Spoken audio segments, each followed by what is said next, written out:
오늘 이 시간 우리에게 주시는 하나님의 말씀은 신약 성경 에베소서 4장 1절에서 3절까지의 말씀입니다.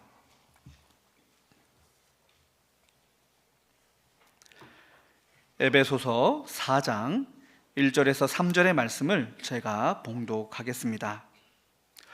그러므로 주 안에서 갇힌 내가 너희를 권하노니 너희가 부르심을 받은 일에 합당하게 행하여 모든 겸손과 온유로 하고 오래 참음으로 사랑 가운데서 서로 용납하고 평안에 매는 줄로 성령이 하나 되게 하신 것을 힘써 지키라. 아멘. 원로 목사님께서 나오셔서 바울의 간곡한 두 가지 당부라는 제목으로 하나님의 말씀을 선포하시겠습니다. 오늘은 2024년의 마지막 달 12월이고 또 그 첫날 1일이고 또 12월의 첫 주일이 오늘입니다. 1년의 끝자락에 지금 우리는 와 있습니다.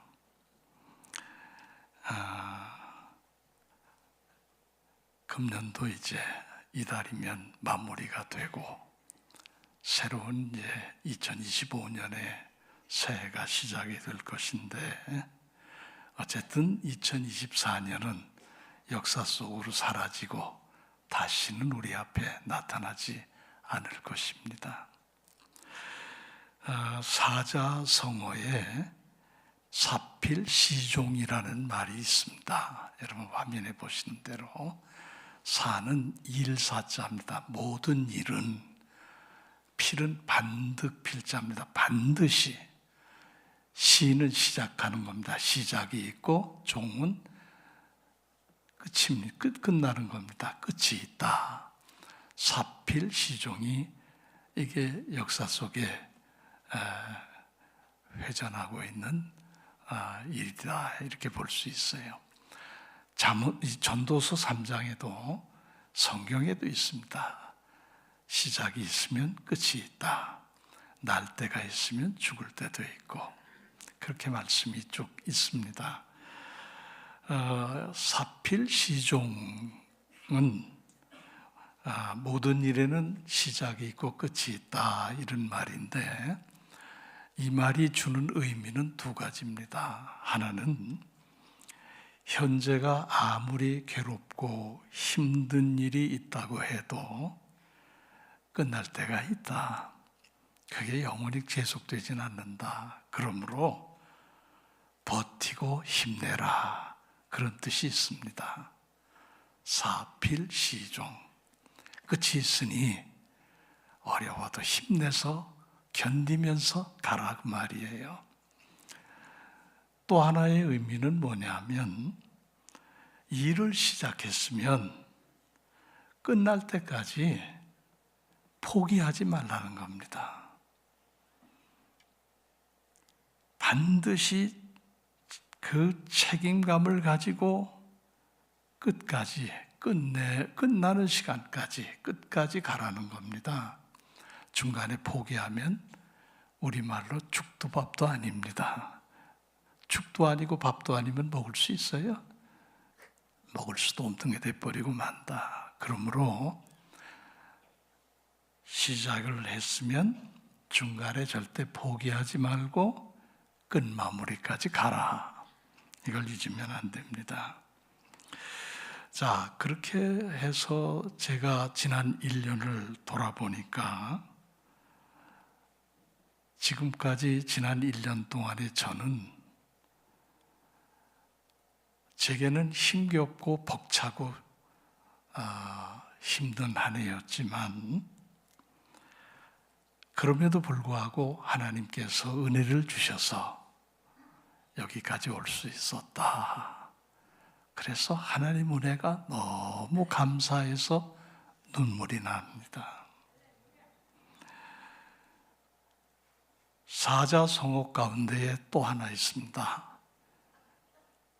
낙엽무성입니다.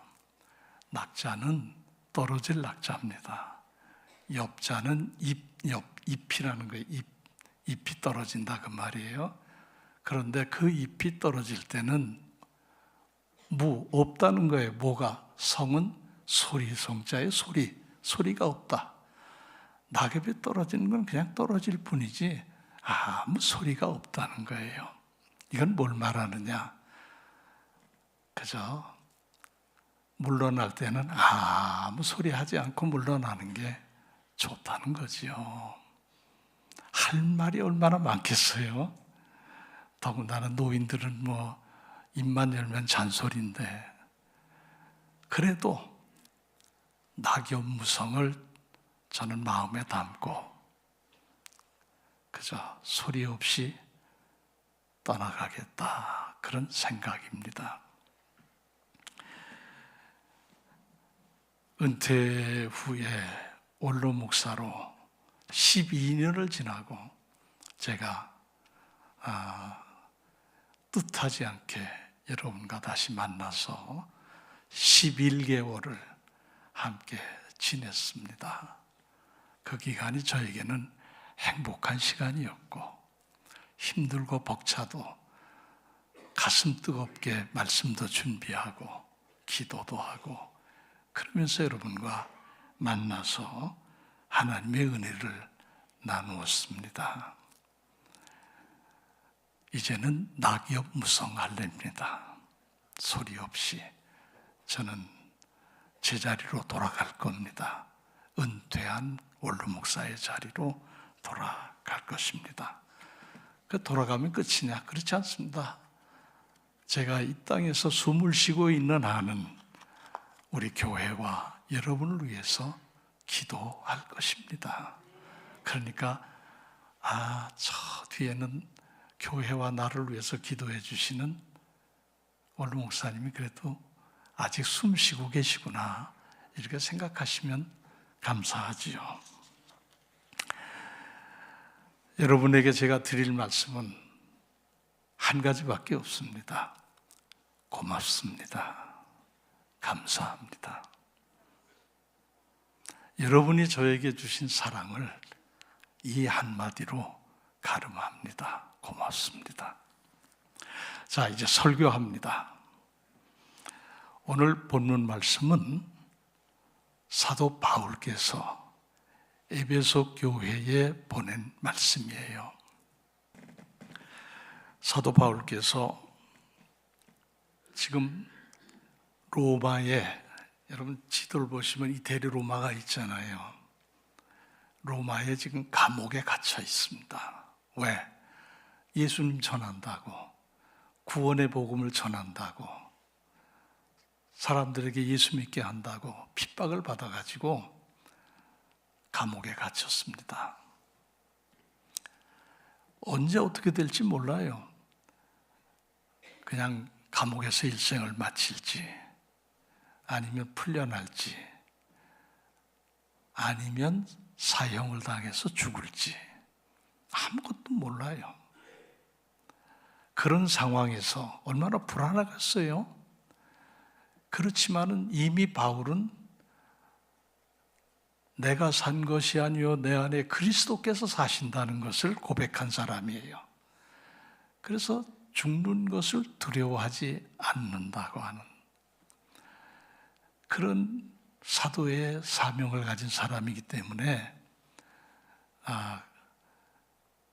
캄캄한 한치도 내다볼 수 없는 그런 자기의 앞길이지만 저 멀리 터키, 에베소는 터키의 서쪽에 있는 항구의 도시입니다.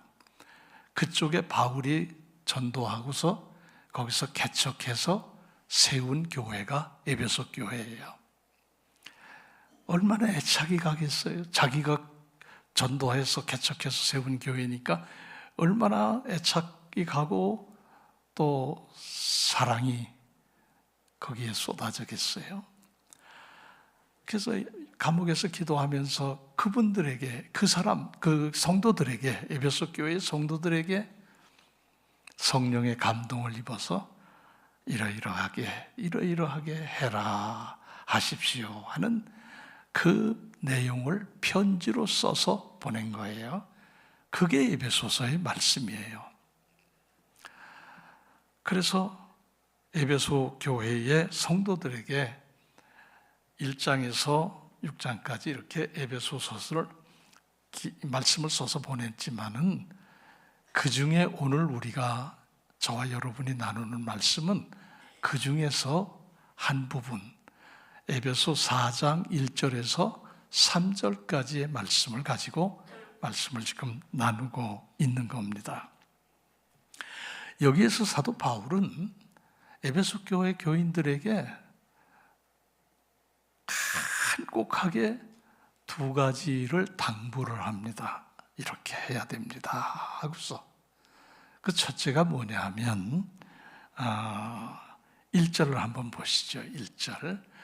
그러므로 주 안에서 갇힌, 지금 바울이 갇혔거든요. 로마 감옥에 갇혀있는 내가 너희를 에베소 교회 성도들에게 권하노니 간곡하게 당부하는데 어떤 걸 당부하느냐 하면 그 다음 여러분 함께 읽으십시다. 너희가 부르심을 받은 일에 합당하게 행하여 합당하게 행하라.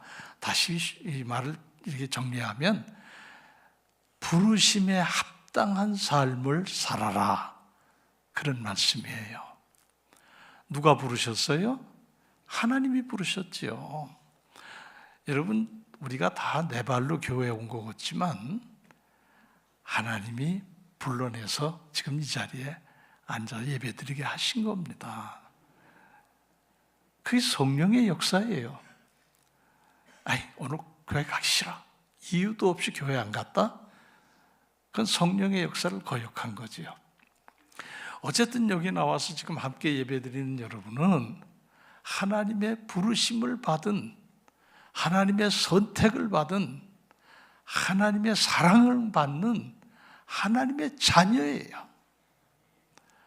그래서 지금 앉아서 우리가 주님을 찬양하고 말씀을 듣고 기도하면서 예배 드리고 있는 거예요.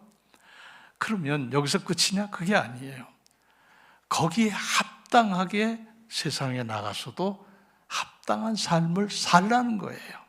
교회 안에서도 세상에 나가서도 합당한 삶을 살아라. 어떻게? 부르심을 받은 그런 사람답게 살아라. 하나님이 불러내셨으니까.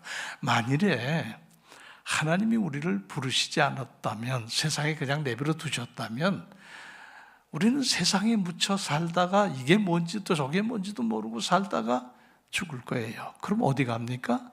지옥 가죠. 하나님은 우리를 그런 죄악된 세상 가운데서 불러내셔가지고, 그래서 우리를 하나님의 자녀가 되게 하시고 구원하셨습니다. 하나님의 아들 예수 그리스도의 십자가의 보혈로 우리의 모든 죄를 씻어주시고 구원하셨어요. 믿습니까? 그 부르심 받은 자의 그게 하나님의 은총이에요. 그래서 우리는 세상을 떠나도 갈 곳이 있습니다. 어디로 갑니까? 천국으로 가게 됩니다. 얼마나 큰 은혜입니까? 그렇게 하나님께서 불러주신 것도 큰 은혜이지만은 그 은혜 속에서 우리가 그 부르심에 합당하게 사는 것, 이게 중요하다 그런 말이에요. 이렇게 생각할 수 있어요. 설교는 잘해, 기도는 잘해. 그런데 사는 거 보면 엉망이야. 이러면 안 되잖아요. 그죠? 저는 늘 그렇게 생각해요. 기도하는 대로 살고, 설교하는 대로 살고, 또 여러분도 가능하면 설교 들은 대로 살고, 그죠? 이게 다 그렇게 살아야 돼요. 그래서 부르심에 합당하게 행하라는 겁니다. 행동에 옮기라는 겁니다. 삶으로 살아내라는 겁니다. 그게 바울이 간곡하게 부탁하는 거예요. 제발 부르심에 합당하게 살아가라고. 여러분, 제가 더 쉽게 설명하면 이런 얘기예요. 믿는 사람처럼 살아라. 예수 믿는 사람처럼 살아라. 가만 보니 예수 믿는 사람 같지도 않아. 그렇게 살면 안 된다. 그런 말이에요. 자, 그러면 어떻게 사는 게 부르심에 합당한 삶으로 사는 거냐? 오늘 말씀에서 보면 네 가지로 말씀을 해요. 첫째는 2절 보십시다. 첫째는 모든 무엇과 겸손과, 겸손하게 사는 겁니다. 겸손하게. 믿는 사람답게 살고 부르심에 합당한 자답게 사는 첫 번째가 뭐냐? 겸손하게 사는 겁니다. 겸손하게 행하는 거고요. 저 겸손하게 살아요.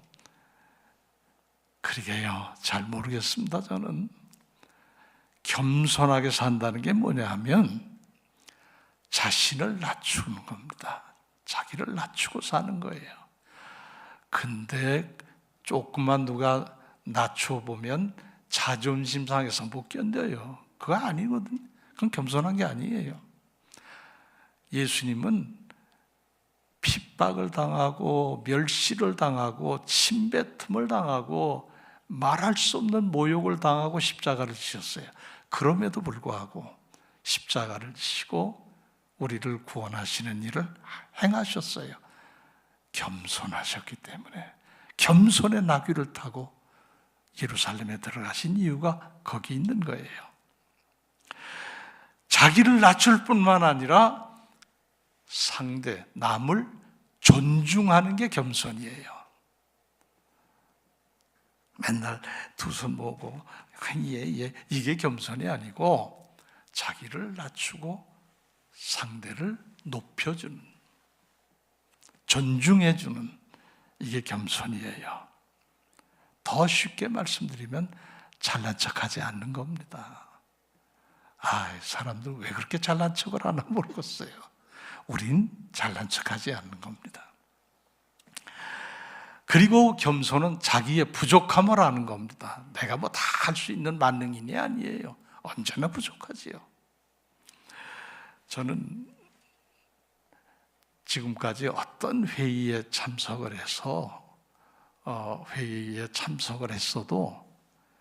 거의 발언하지 않습니다. 제가 몰라서 발언하는 게 아닙니다. 발언할 줄 몰라서 발언하지 않는 게 아닙니다. 제가 젊었을 때, 목사 초년 때는요, 그 젊음의 패기도 있고 하니까 노예 같은 데 가면 막 발언했어요. 근데 언젠가 그때 그 무렵에 어느 노예 때 얘기입니다. 노예에서 제가 도저히 저건 그냥 넘어갈 수가 없는 거예요. 그래서 제가 발언하려고 의장을 부르려고 손을 드는데 부르기 전에 다른 사람이 먼저 손 들고 발언을 하더라고요. 의장이 그쪽에 발언권을 주더라고요. 발언하는 걸 가만히 들어보니까 내가 하려던 말을 그 사람이 해요. 내가 하고 싶었던 말을 그 사람이 해요. 그 목사님이. 그때 제가 마음속으로 생각한 게 뭐냐 하면 내가 생각하는 건 저분도 생각할 수 있는 거구나. 내가 생각하는 건 다 모두가 다 생각하는구나. 굳이 내가 발언하지 않아도 다 생각하고 알고 있는 거구나. 여러분, 이렇게 생각해야 돼요.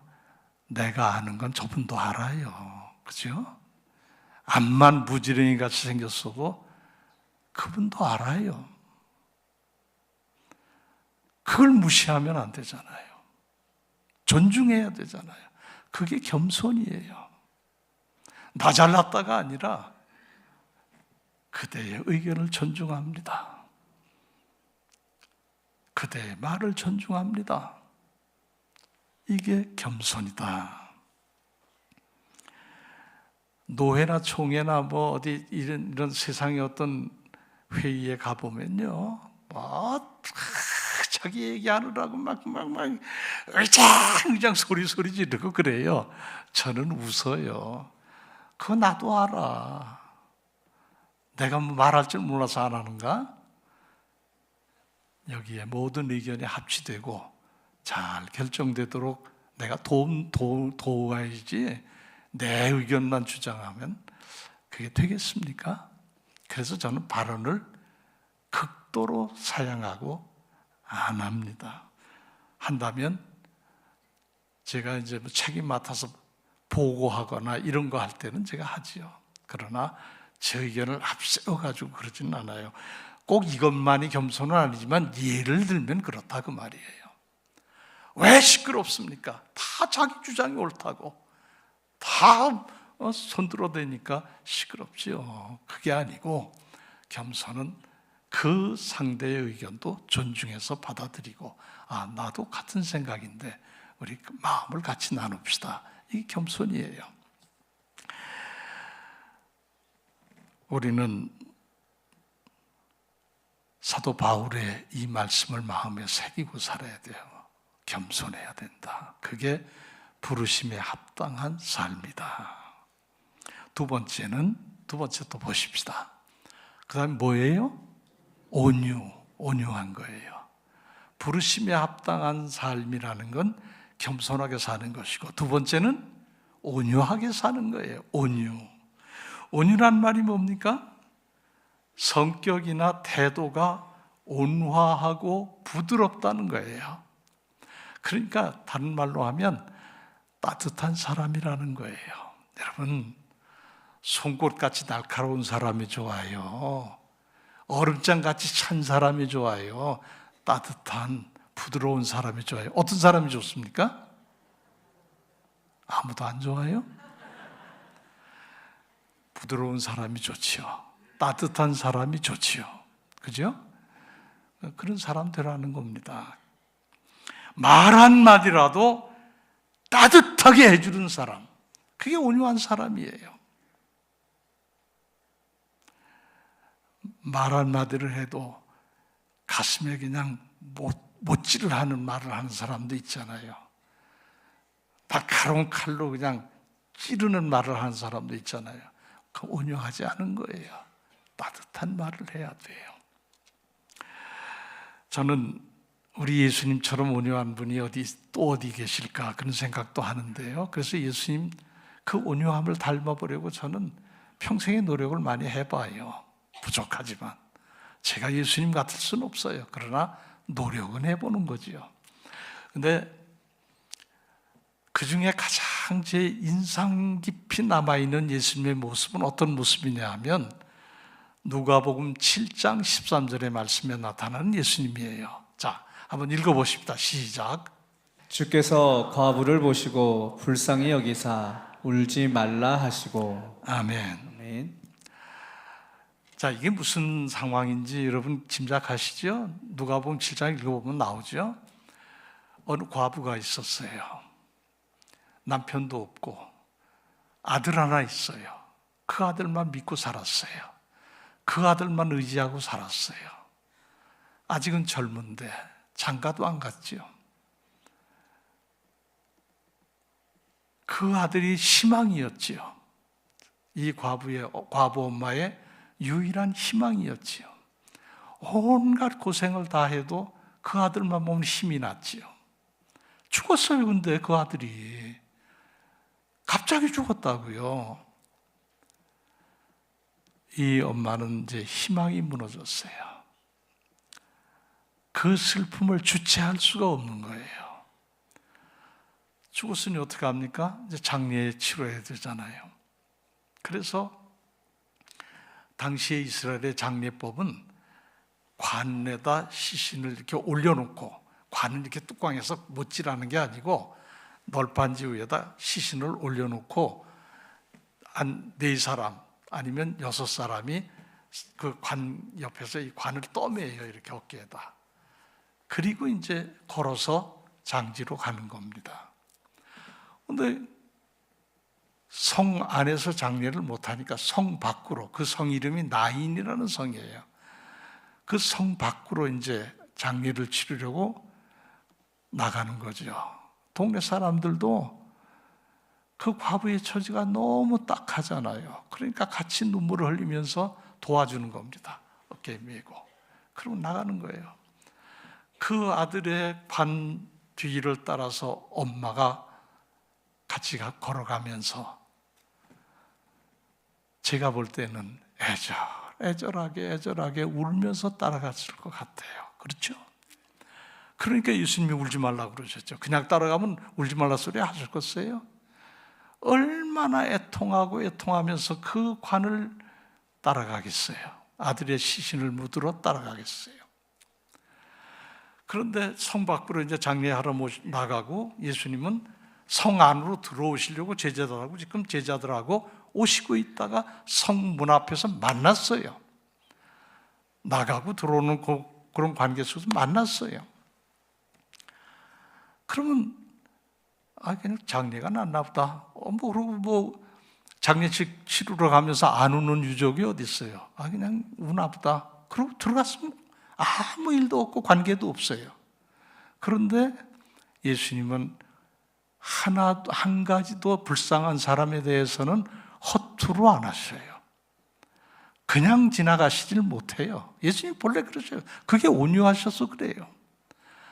그러니까 예수님 쳐다보시다가 그 과부 엄마를 보고서 장례 이제 미고 나가는 행렬을 잠깐 멈추게 하시고 과부 엄마를 보시고 예수님 말씀하시는 거예요. 울지 마세요.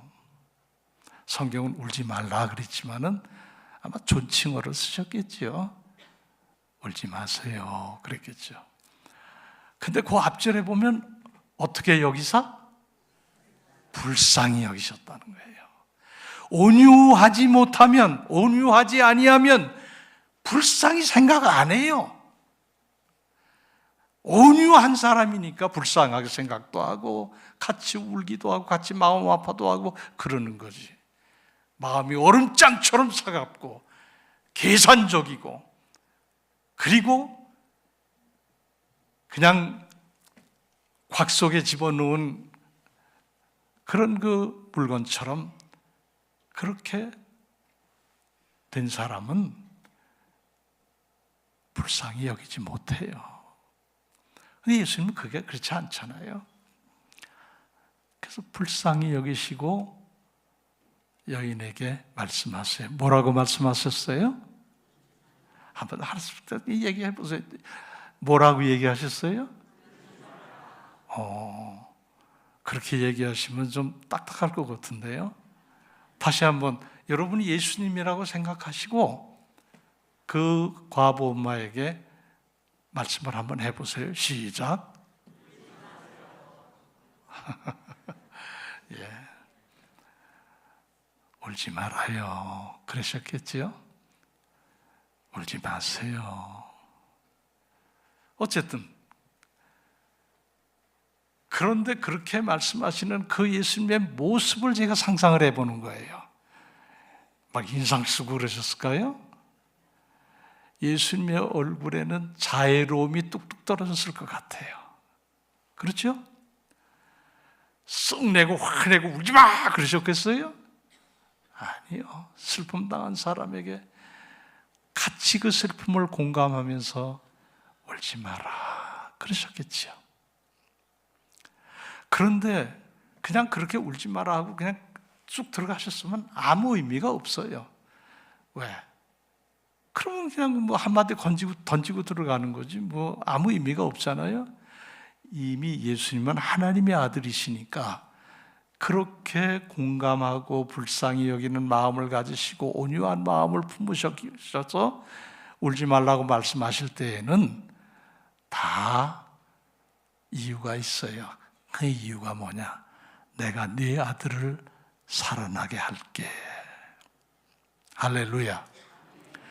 내가 이 아들을 살려줄게. 살아나게 해줄게. 그게 예수님 속에 있으셨던 거예요. 그래서 울지 마세요. 울지 마라. 그러시고는 그 아들에게 일어나라고. 아들이 그 널판지 위에서 죽어있던 아들이 벌떡 일어났어요. 살아났어요. 할렐루야. 이건 상징적인 말씀이기도 해요. 온유한 사람은 죽을 사람도 살려낼 수 있다 그거예요. 얼음처럼 철판처럼 냉랭한 사람, 쌀쌀한 사람, 송곳같이 찌르는 마음을 가진 사람은 산 사람도 죽여요. 이게 차이가 있는 거예요. 여러분은 다 온유한 마음을 품고 사시기를 바랍니다. 노력이라도 해봐야 되잖아요. 저처럼. 우린 다 예수님이 아니에요. 그렇게 살 수 있는 완벽한 걸 가지고 태어난 사람이 아니에요. 그러나 노력은 할 수 있잖아요. 온유하게. 그게 믿는 사람의 모습이에요. 부르심에 합당하게 사는 사람의 자세예요. 예수님은 당신이 온유하다고 말씀을 직접 하셨습니다. 마태복음 11장 29절. 나는 마음이 어떻다고요? 온유하고 겸손하다. 여기 나는은 누구예요? 예수님이잖아요. 지금 예수님 말씀하시는 거예요, 이 말씀은. 예수님은 마음이 온유하고 겸손하다. 그러니 내게 배워라. 그 말씀이에요. 여러분, 예수님에게서 뭘 배우십니까? 예수님 하나도 안 배우십니까? 내게 배우라고 하셨습니다. 뭘? 온유하고 겸손한 내 마음을 너희도 배우고 닮아라. 그게 예수님 믿는 사람의 모습이다, 그 말이에요. 이렇게 예수님의 모습을 닮아가는 부르심에 합당한 성도들이 되시기를 바랍니다. 그 다음 세 번째는 뭐냐? 오래 참음입니다. 2절 다시 한번 보세요. 모든 겸손과 온유와 그 다음에 뭐예요? 오래 참음으로. 자, 오래 참음은 인내하는 거죠. 인내하고 사는 겁니다. 근데 오래 참음은 여러분 잘 생각하세요. 이게 바로 사랑인 겁니다. 사랑. 아시겠습니까? 오래 참는 건 사랑인 거예요. 사랑.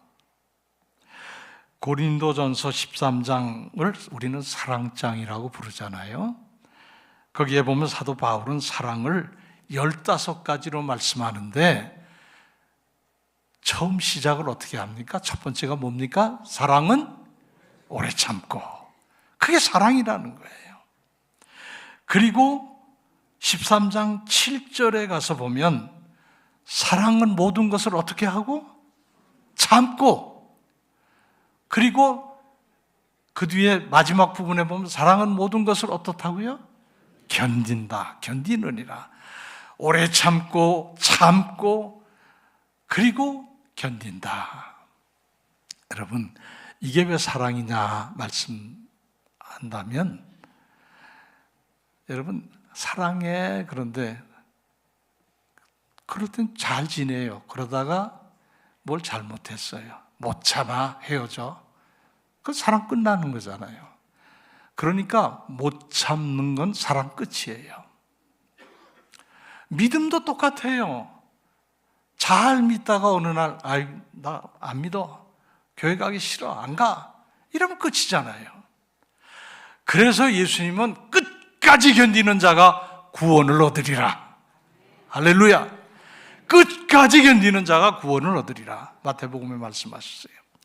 믿음도 끝까지 가는 거예요. 오래 참는 거예요. 우리 믿음 생활하다 별일 다 만나요.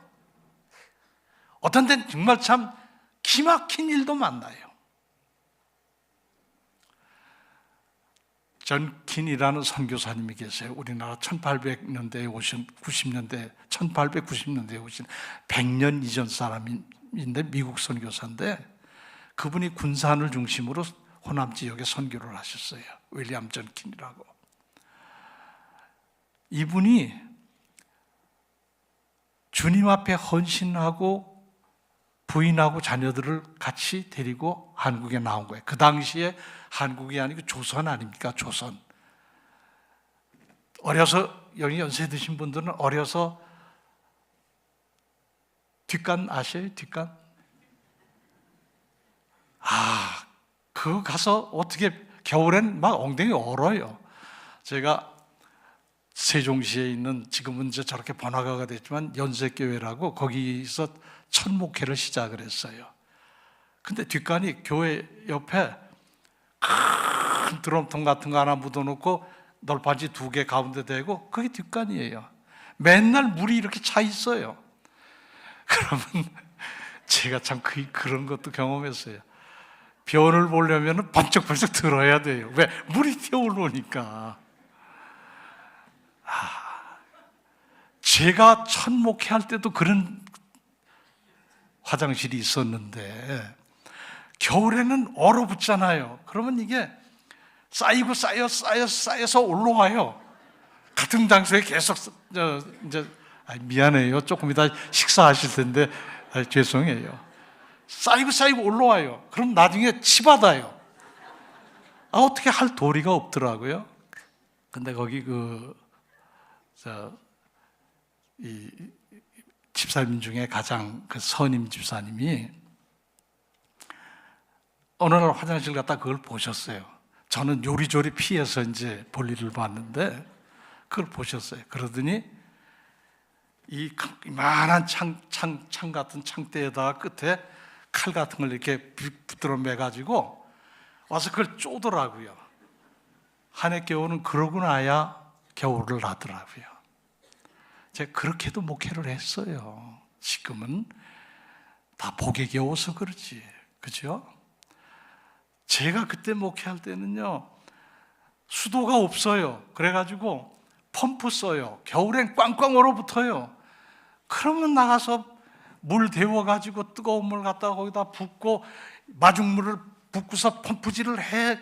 얼어붙은 게 좀 녹아야 이걸 막 하다 보면 아이고 진땀 나요. 그러면 이제 나중에 물이 올라오면 이제 그 물 가지고 밥 짓고 먹고 살았어요. 그리고 빨래 같은 걸 어떻게 해요? 저 거기서 한 500여 미터 걸어 올라가면 동네 앞으로 이렇게 냇물이 흐르는데 그 냇물에 가서 얼음 깨고 빨래를 제 아내가 하고 그랬어요. 그때는 새댁이었거든요. 새댁이 거기 올라가서 그 얼음 깨고 빨래 해가지고 갖다 넣으면 자고 나면 꽝꽝 얼어 있어요. 실내에다도 못 놀아요. 건조기가 어디 있어요? 그렇게 하면 며칠 지나면 이제 햇빛 났다. 그러면 녹았다, 또 얼었다, 녹았다, 얼었다 하면 꼭 명태 말리는 것처럼 옷을 그랬다고요. 그렇게 해서 입고 그랬어요. 제가 오늘 이제 여러분 이해하고 들으세요. 좀 시간 가더라도 할 수 없어요. 제가 신발이 없어요. 구두가 없었어요. 돈이 없어 구두를 못 샀어요. 그래서 겨울이니까 그냥 털신 하나 샀어요. 털신. 이렇게 털 속에 털이라고 진짜 털도 아니고 그냥 이렇게 한 털신 사서 그거 신고 다녔어요. 신방 가도 그거 신고 다니고 강대상에도 그거 벗어놓고 올라가고 그랬다고요. 제가 어느 교회를 갔더니 저를 보고 설교하라고 그래서 이제 수요일 날 거길 갔어요. 가서 이제 신을 벗고 강대상에 올라가야 되는데 벗어놓은 신을 그 목사님이 유심히 쳐다보시더라고요. 젊은 사람이 털신 신고 왔으니까. 그 나중에 이제 끝나고 나서 수고했다고 사례비 그때 뭐 얼마인지 모르겠어요. 사례비 조금 주시고 별도로 봉투 하나 또 조금 똑같이 사례비하고 똑같은 액수로 봉투 하나 주시더라고요. 그래서 왜 2개인가 그랬더니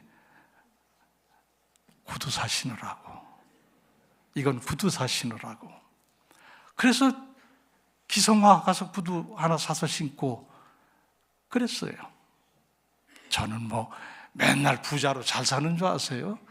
지금도 뭐 넘쳐나고 뭐 넉넉하고 뭐가 막 넘쳐나는 줄 아세요? 참말. 제가 산 건 말을 안 하니까 여러분이 모르시는 거예요. 그러고 살았다고요. 그러면서도 주님을 사랑하고 성도를 사랑하니까 견딘 거예요. 참고 견딘 거예요. 그래서 오늘 제가 있는 거 아닙니까? 그때 못 견뎌. 못 참아 그랬으면 저는 아마 돈 벌러 갔을 겁니다. 그렇죠? 그래서 끝까지 견디는 게 중요하다고요. 살면서 뭐 이런저런 별일을 다 겪고 아까 전킨 그 말씀을 드리다가 이렇게 됐는데 그 선교사님은 어린 3 자녀하고 부인하고 이 5 식구가 한국에 조선 땅에 온 거예요. 그래서 화장실도 뭐 그때 미국은 이미 양변기 쓰고 있었거든요. 물 내리는 거. 근데 여기 와서 그런 화장실 써야 돼. 냄새 나는 데 가서. 그러면서 복음을 전하고 군산, 익산 이쪽으로 이렇게 전도하면서 그분이 그쪽 지역에 아주 지금 훌륭한 그 믿음의 복음의 씨앗을 뿌린 게 열매를 거두고 있는데, 근데 이분이 그렇게 하면서 세 자녀가 한국 풍토병에 걸려가지고 또 전염병에 걸려가지고 다 죽었어요. 세 자녀가 다 죽었어요. 그리고 그거로 끝이 아니에요. 부인도 죽었어요. 홀로 됐어요. 여러분, 지금 군산에 가면 그분을 그걸 기려서 기념관도 뭐 기념 사업도 하고 그런 그분에 대한 그 책도 만들고 그러긴 했는데, 한번 찾아보세요. 우리는 그런 거 겪어본 일이 없잖아요. 그래도 못 살겠다니 그게 문제인 거죠. 그러면서도 그분은 복음을 전하고 조선 사람 한 사람이라도 한 영혼이라도 더 구원해내려고 그랬어요. 그러다 마침내 자기도 병들었어요. 그래서 40대 초반의 젊은 나이로 그분도 하늘나라 갔어요. 그런데 그분이 마지막 임종하면서 뭐라고 그랬는지 아세요? 아, 이게 죽음입니까? 행복해요. 난 하나님 주님 앞에 가서 행복해요. 그러고 가셨어요. 이게 보통 믿음입니까? 이렇게 해서 그 믿음들이 전수돼서 오늘 한국 교회가 있는데, 우리 교인들은 그걸 몰라요. 조금만 힘들어도 모른다 그러고, 안 간다 그러고, 교회 안 간다는 게 무슨 권세예요? 세도예요? 어리석은 거예요.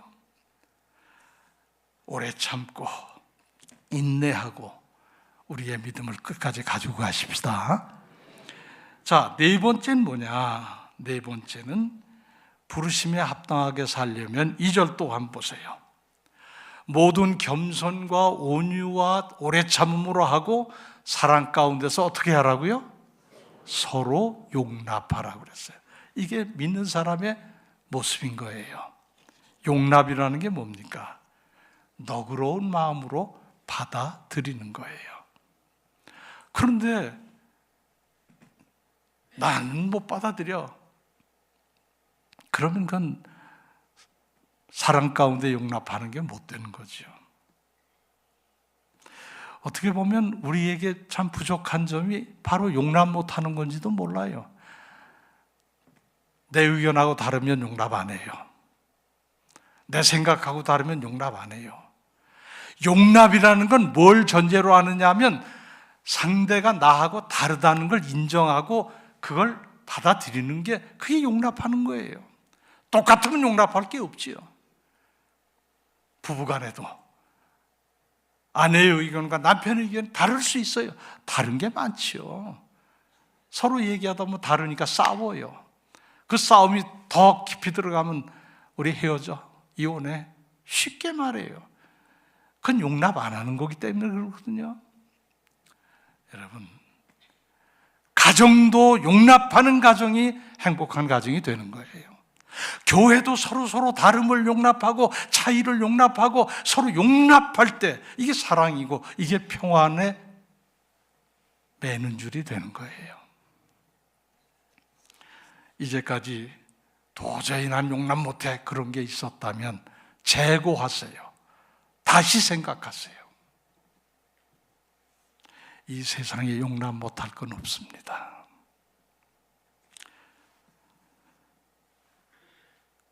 그렇게 해서 네 가지입니다. 겸손하고 또 온유하고 오래 참고 용납하고.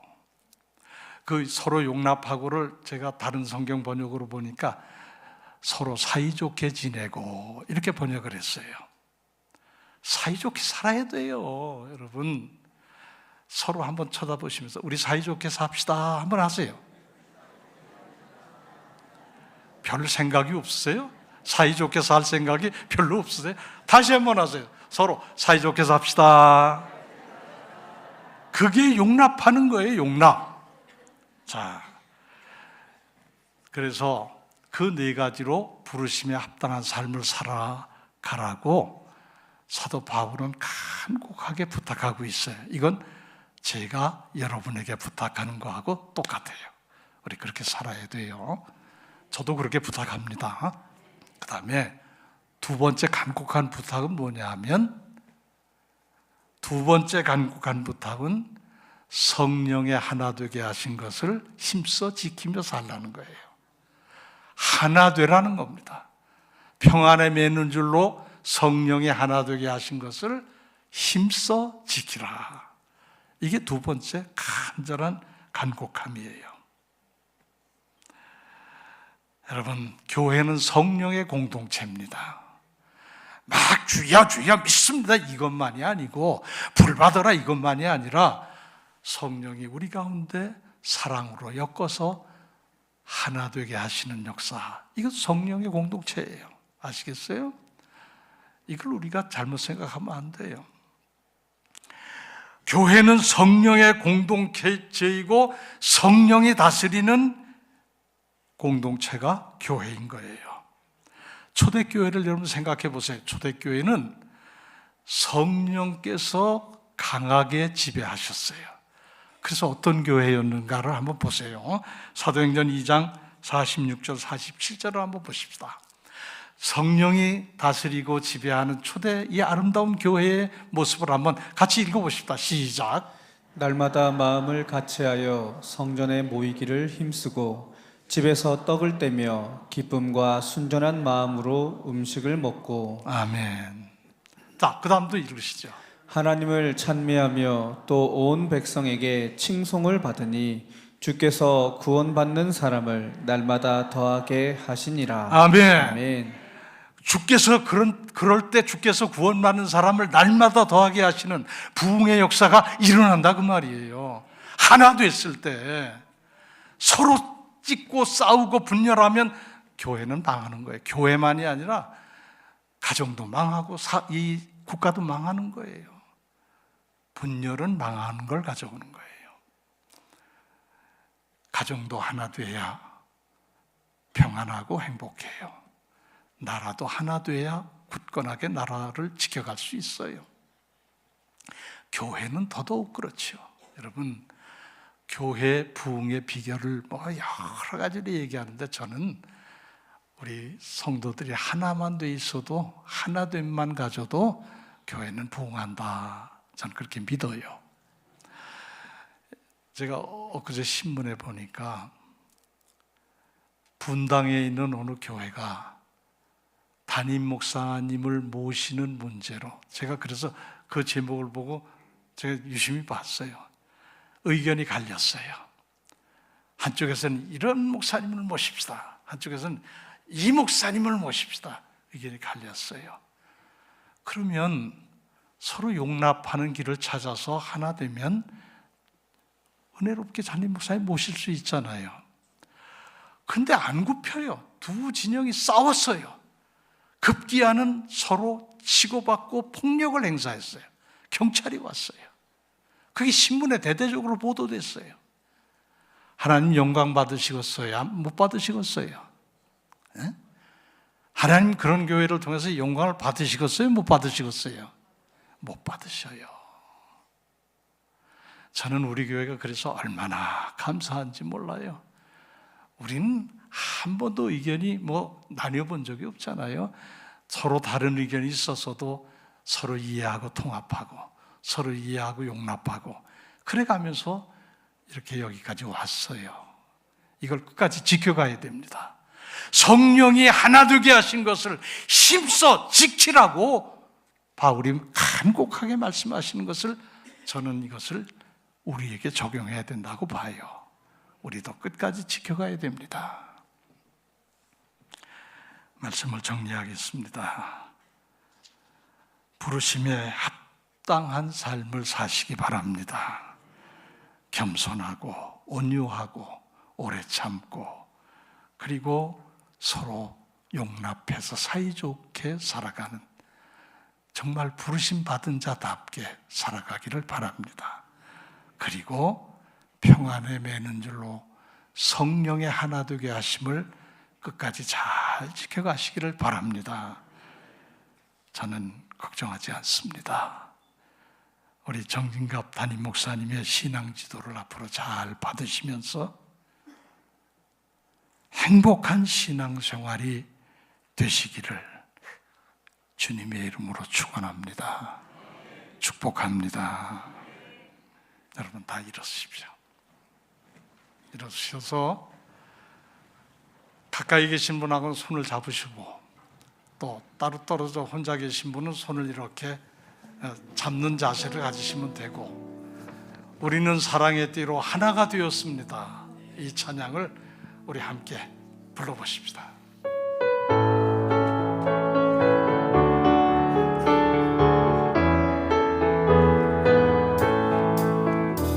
우리는 사랑의 띠로 하나가 되었습니다. 하나님을 사랑하고 예수님의 사랑을 널리 전하세. 모두 찬양하며 주의 사랑을 전하세. 모두 함께 예수님의 사랑을 세상에 널리 알리세. 우리는 사랑의 띠로 하나가 되었습니다. 하나님을 사랑하고 예수님의 사랑을 널리 전하세. 모두 찬양하며 주의 사랑을 전하세. 모두 함께 예수님의 사랑을 세상에 널리 알리세. 아멘. 할렐루야. 옆에 분들 보시고 사랑합니다, 축복합니다, 진심으로 서로 나누십시다.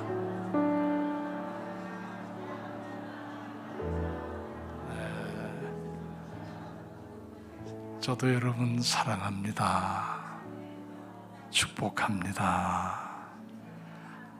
항상 복되게 사십시오. 기도합시다. 이제는 우리 구주 예수 그리스도의 은혜와 하나님 아버지의 사랑하심과 성령님의 교통하심이